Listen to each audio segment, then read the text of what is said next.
So this week's episode of Fruits Basket, we get introduced to the Monkey of the Zodiac, Ritsu, and I was reading a lot of people, I guess it was like a 50-50 split of people excited or just not really anticipating this week's episode, as I guess Ritsu is a polarizing character, and I would assume because of his very hyper-energetic persona, very much screaming like a battle shonen character. And I guess I could understand if that's just too much for some people, but I have to say I was very entertained by his persona. Walking in, I was like, holy shit, what kind of character are we getting that I'm seeing such a divided fan base? But within minutes, I was cracking up. I thought he was entertaining. I thought it was just funny seeing the over-apologetic character and feeling like he fit more into a battle shonen than a series such as Fruits Basket. But like with any Soma, you see the tragic backstory and learning about the parents who basically had to apologize for everything, which then in result added on to anxiety to the point that he eventually just felt so uncomfortable in his own skin, he started to cross-dress like a female, which then in result made him have to apologize even more because then people would get confused thinking he was a girl, and it's just like a tragically funny character that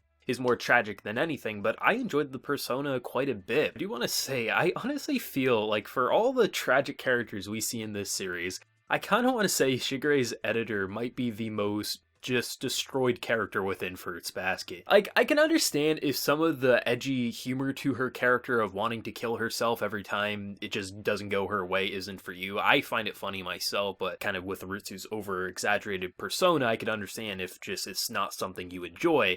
But it's just like this man, he just gets off on torturing. Like, he'll get the work done eventually, but he loves to string along his editor. And on one hand, you're laughing, being like, this is so funny, look at the absurdity, to then just, holy shit, this girl might actually kill herself because you're torturing her that much. I just both love and hate what Shigeru does to this editor, and I don't know if I want it to stop, I don't know if I want it to get better, or just stay the same, but it's a relationship you just can't help but love and hate all at the same time, and it wouldn't be Fruits Basket without it, in my honest opinion. Ritsu was a very fascinating character, though. I thought just the over-exaggerated persona was just immediately gripping to me. I can probably name off at least 50 anime that I've seen a character who has a persona that just screams similar to this, so it doesn't bug me. In fact, I found it pretty entertaining, especially bouncing off of so many personas, especially characters from something like Fruits Basket, Tohru to Shigure to just Yuki and Kyo, given the devil eye after he says the wrong thing. I just found it incredibly amusing overall, but just to kind of see just how just scared he is and them questioning, like, do you want to go out in the real world like this? Is this how you actually want to be, or are you just trying to run away?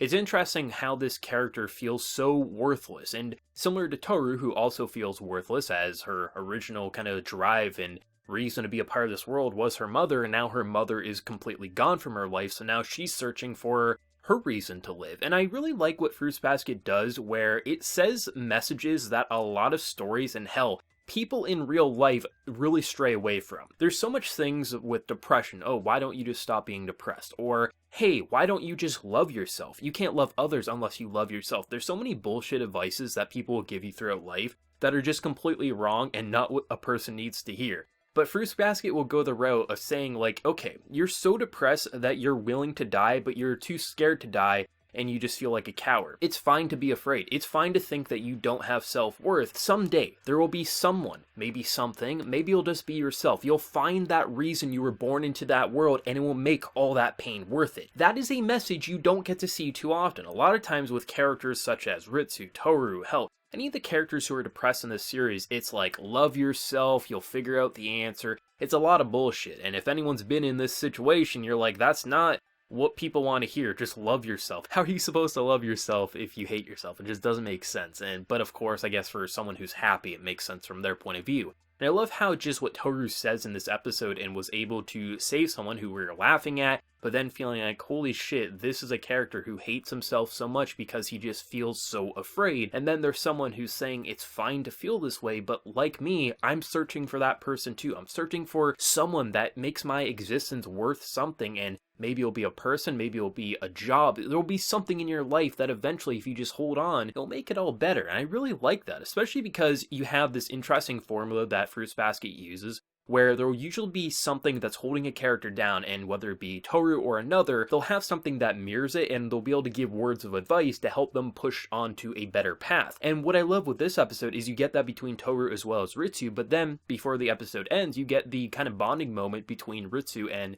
Shigeru's editor, who also is full of anxiety, feeling like this isn't the path she can walk, and then you have someone who takes Tohru's advice and was able to help another person because of that. And I love that. I love how the messages in just advice, both the good and the bad, it really carries on for these characters and allows them to push forward, whether that be in a positive or negative direction. You see with characters like Yuki, Kyo, how all of the Somas for a long time they were walking down a pretty negative path because of characters such as Agito and just what they were doing to them. And I love how, because now you have characters like Tohru, who is able to give advice because she herself has been down such a dark path, and because others have helped her, whether it be her long-term friends or now the Soma, she's able to help give that advice right back to them. And I love how this episode is like 95% trying to make you laugh, and yes, that laughing may be annoyance to you depending on your love or hatred for this type of persona, but that 5% of series, it really stands out as being the most important content in this episode, and that's why I loved Ritsu's character. Yes, if I wasn't laughing, maybe I'd been a bit more annoyed with the just constant yelling and just anxiety, but I think even if that wasn't making you laugh, once you see the reason in just the fear of feeling like you have to keep apologizing, but then in result that causes you more issues, and then it just makes you kind of spiral out of control, it gives you a reason why this hyper-energetic persona is the way it is. So even if it wasn't something that was per se amusing to you, I think the writing kind of ties it together of why he was like this, and I think it's just such a tragically hilarious character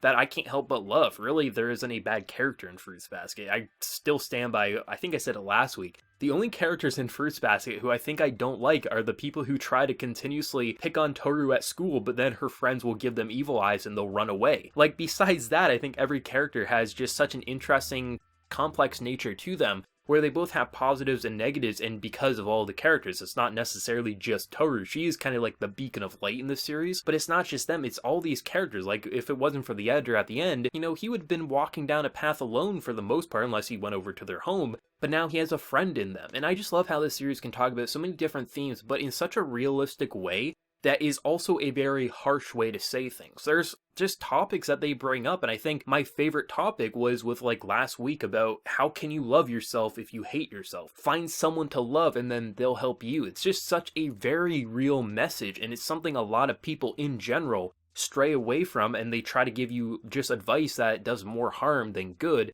Hell, it probably doesn't even do you any good. And I just love how Fruits Basket is such a ridiculous show, especially when you see personas just screaming battle shonen style, but at the end of the day, it's one of the most realistic character dramas I've ever seen across not even just anime, but just stories in general. And I love how it has such a realistic atmosphere while also being so anime and ridiculous, and I absolutely adore it. I think the voice actor for Ritsu as well, it was so interesting. Like, I was pretty damn sure it was cross-dressing before the reveal was there, just based on how the actor was delivering their lines. I thought maybe it could have just been a more masculine voice, and that would be maybe a characteristic that maybe caused issues within the family, maybe being made fun of because she was a girl and then had a masculine voice. But when the kind of reveal was, oh, it was cross-dressing, I was like, it was not surprising, but I was really interested in seeing where it was going to go. But I thought just the delivery of such, it almost sounded feminine, but at the same time, it had just such anxiety riddled throughout it. It was just such great acting that I think if you casted it any other way, it would have been like, okay, this could have annoyed me very greatly. Even though it was making me laugh, I think it was just the emotion to such a scaredy cat that really sold me on this, and I quite adored the voice acting overall. Both the positive, where you just have the ridiculous comedy, and the negative, where it was just anxiety or really emotional, heartfelt speeches. But this was a very fun episode. I was pretty cautious walking into this one because I really don't like to have outside influences kind of like just kind of drive how I feel about something. Like walking in hearing, oh, this will be the best episode of the series, I'll make my own judgment. But when I see like 50-50 split on either loving or apparently hating this character, I was like, okay, I am a little cautious, I'll be honest. But immediately I was just like, I understand why people could get bothered, and I could honestly easily see if this was adapted poorly, it would be very easy to ruin this character. I never watched the original, so I can't say for sure how well they adapted this arc, but for me, it just felt like there was a very good balance. It felt so anime, but at the same time felt completely human, and I think as long as Fruits Basket stays human, they can really do any type of style for characters or story arcs, and have it be exceptionally well done. One thing I am curious about is how many more characters within the Somas who have like a zodiac associated with them are there left to like basically meet. I don't want specifics or anything, but I am generally curious how many more characters are left to be kind of met with, and it'll just kind of help me kind of get an idea of where just different relationships could go, because I feel like we might only have a few left to explore that we haven't met yet. but maybe there's another 12 that I have no idea though. So I would be curious to let me know in a non-spoiler way how many more characters we have to meet before we've seen all the Zodiacs. I'm just incredibly excited to meet more characters because we have such a wide variety of personalities as is, so I'd be interested to learn that if you wouldn't mind telling me down in the comment section below. But overall, this was a very fun episode, very pleasant episode, and hell, I'm excited to see more Ritsu in the future. I think this is a character I'd be very much just excited to see anytime they're on screen. So yeah, I thought this was a great episode overall, but what did everyone think? For manga readers, anime originals, or fans of the original anime, how did you enjoy this adaptation of Ritsu? Did it improve on your opinion on the character? Did it worsen? Whatever you're feeling, let me know down in that comment section below. If you did enjoy this video though, be sure to drop a like and also hit that subscribe button if you happen to be new. So until next time everyone, please take care and have a good one.